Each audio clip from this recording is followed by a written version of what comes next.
They're playing each other this weekend. It looks like it's going to be a Case Keenum revenge game.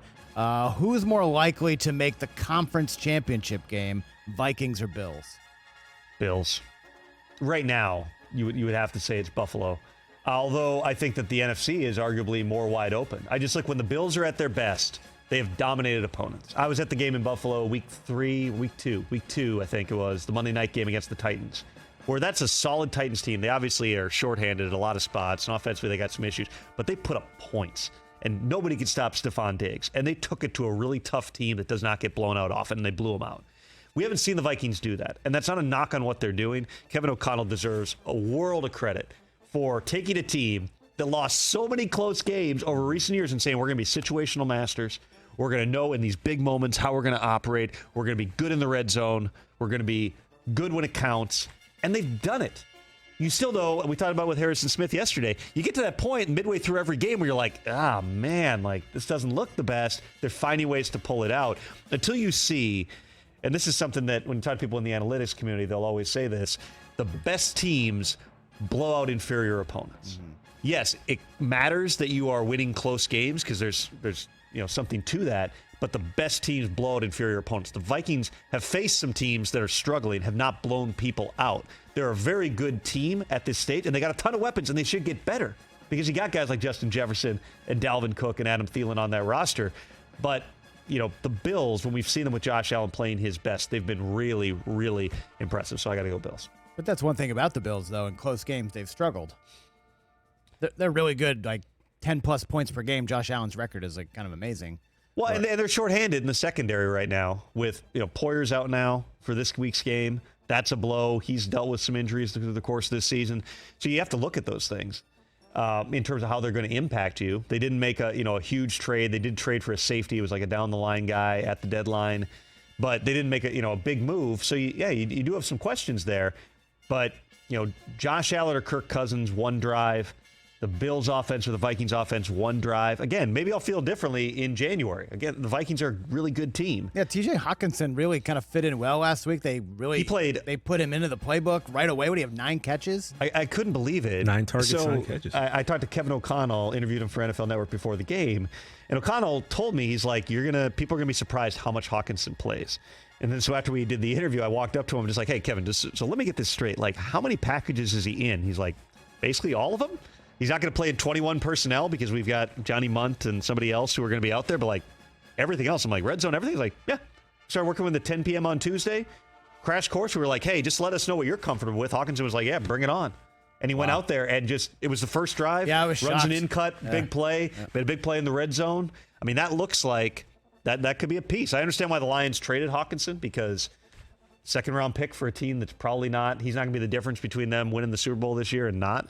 And you're not going to sign him, in their opinion. He wasn't going to be one of their core players, so you move on from him. But for the Vikings, a team that needed that shot, it was a bold move by Kwesi Adolfo-Mensah.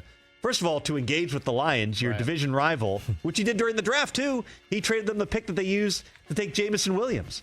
And Vikings fans went nuts. Yeah, right. And all my buddies who are Vikings fans were emailing about it. Why in the world do you trade within the division? He traded in the division with Green Bay during the draft, too. Well, then, because during the season, Lions communication open. What do you think about trading TJ Hawkinson? And that thing came together quickly. All right, last one. 5-win team most likely to make the playoffs. Chargers, Patriots, Bengals. Right now, Chargers are the 7th seed, but they all have 5 wins. The Chargers are another team that I look at and say they should get better, but they're just so decimated by the injuries. They should get better because Mike Williams should be back, and he's probably not this week, but maybe next week. Keenan Allen, hopefully within the month. Joey Bosa, maybe a month or so away.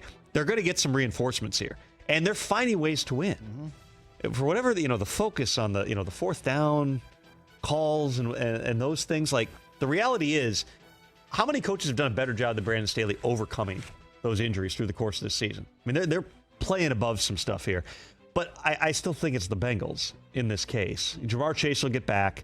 They're going to go through some bumps right now because they're without their most versatile, toughest weapon on offense. But Joe Burrow, we know exactly what he is. Lou Anarumo gets that defense playing so hard, even though they don't have a lot of frontline types of guys. They got Trey Hendrickson. They got Von Bell, who's playing at a really high level. But the way that they play and how disciplined they are and the juice that they bring, I just think you can't bet against the Bengals out of that group. And I didn't mention the Patriots. We'll see. But there's a lot they got to get better at. Not a lot that is inspiring as a Pats fan. They're trying to figure some things out right now. Mac Jones is still playing with a really significant injury. Don't forget that. I mean, he's off the injury report now, but he's coming back from a high ankle sprain. Like, ask any player. If you have that injury, you feel it. Even when you're past the treatment phase, you're back to playing, you feel that injury for a long time. Plus, he missed a month of reps in practice for a month. It's a young quarterback. It's a new offense. It's a lot of moving parts in terms of along the offensive line, in terms of the backfield with Damian Harris being out, the wide receivers on a week-to-week basis. You kind of, Jacoby Myers is going to get his shots, but is it Kendrick Bourne? Is it Nelson Aguilar? And you don't know. Yeah. So this is what the Patriots do, though. There's a reason that Bill Belichick is one of the great coaches of all time. They get better every year. Look at Bill Belichick's record in September versus what it is in December. They always find their way. They work through the kinks, but it's hard to work through those kinks when you don't have the quarterback on the field. And that's been one of their challenges through the course of this season. So let's think worst case here. Maybe they only win a couple more games the rest of the year, right? And Mac kind of struggles. Are they in the market for a quarterback for 2023? I mean, it would raise a lot of questions. I think, again, it's probably unfair to judge Mac Jones based off of a season where he had a major injury. It was a pretty severe high ankle sprain that he was dealing with there. There was something to be said for potentially having surgery on that ankle. He decided he didn't want to do that and came back and played. And you got Bailey Zappi. Love Bailey Zappi. I mean, he's probably an 8 to 10 year backup in the NFL as opposed to being your starting quarterback. But, any team that doesn't have Patrick Mahomes, Josh Allen, Aaron Rodgers for a long period of time, any team that doesn't have those guys is looking.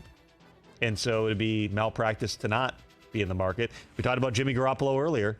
Could there be a potential reunion? Could you bring him in and pair him with a Mac Jones? I don't know that you need to do that, honestly, because you've got Bailey Zappi there along with Mac Jones, too. But, there's a lot of questions that would be raised off of that. Catch the Rich Eisen Show every single day on the Roku channel, 12 to 3 Eastern, for free.